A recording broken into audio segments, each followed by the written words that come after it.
Yo, yo, my homies. We got a big box today. See what we got here. I've already cut the tape because I'm, can't wait to see what's in here. Got some of this paper stuff. And then we have a KICKER subwoofer. I'm sure you guys may be asking, why do I need another KICKER subwoofer? Well, I'll tell you why I need another KICKER subwoofer. Because the quad box that I have has got a speaker signed by Mr. Steve Irby, and there is no way that I'm going to continue to test and play around with that speaker with that signature on there.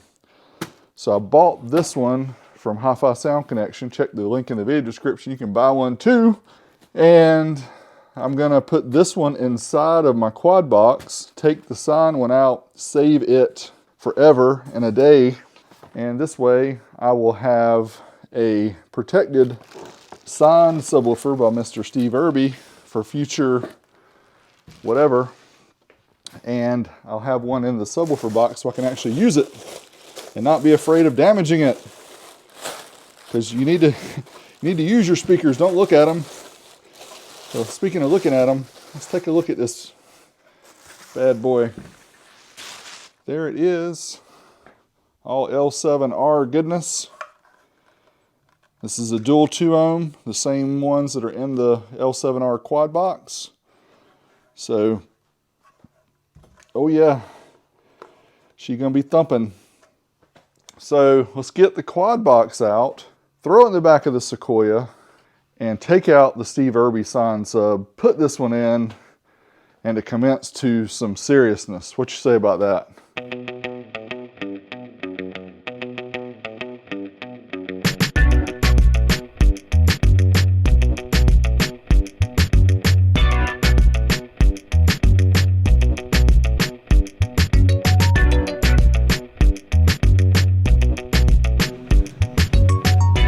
Now we borrowed Alan's key.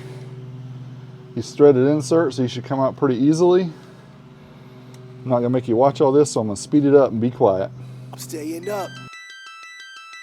I'm wilding out. I'm leaning in. I'm leaning in. Pushing off my sneakers to the ground. I do not jump, I move the earth down. Bear witness to the genius of my sound. Born at the bottom, but now I'm top down. Look, I'ma call it swagger. I slip through time zones like a cloak and dagger. Mad rubies on my chain. You can see your name bubbling, blood vein. Your girl's in my ear because she's sipping on my champagne. That's right, 6 figures in my back pocket. And that's right, 1 million in my safe deposit. That's right, I'm trill all day. Let's go ahead and package up this one subwoofer, protect it.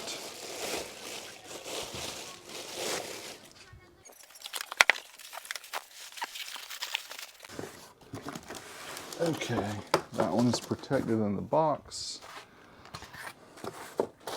Signed by Mr. Steve Irby. Not to be touched for another 150 years.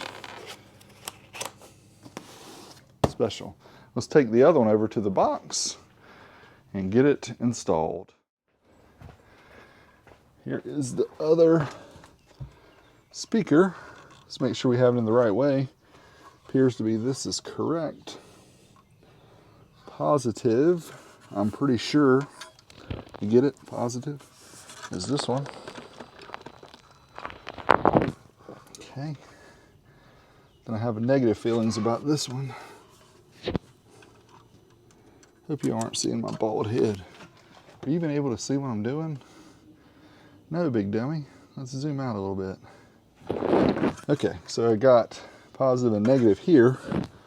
And then on the opposing side, we do what's called series. And we're jumping one of the positives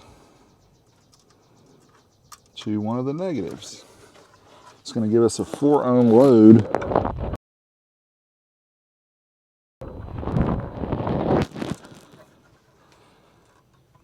Drop it right back in.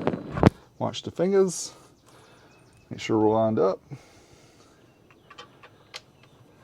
And then just screw it back in. Good as new. Man. man, I rejiggered the game plan. Scoop up your girl and she's getting the spray tan. Ha! And it was easy as that. Just a few lines of game and we out through the back. I got a black whip, take it to the streets in the summer heat. The bass turned up, leggy blonde on this hot beat. Here is the L7R quad box in the back of the Sequoia. Now, what I was told to get the best SPL was to have the port facing the rear about 12 inches away from the rear hatch. So that's what I'm going to plan on doing. However, the speaker terminals are on the opposite side, or are they? Speaker terminals are here and there and everywhere. So we'll have to get the speaker wires hooked up first. Now we're going to wire this to 1 ohm, so each terminal is 2 ohms. So we can parallel those together or just run 2 separate wires and then twist them together at the amp. I'll figure that out, but ready to get some SPL measurements and see what we can get out of this box, this big old truck, and some 50-watt quote-unquote amplifiers. What do you say? Does that sound interesting? I think it does.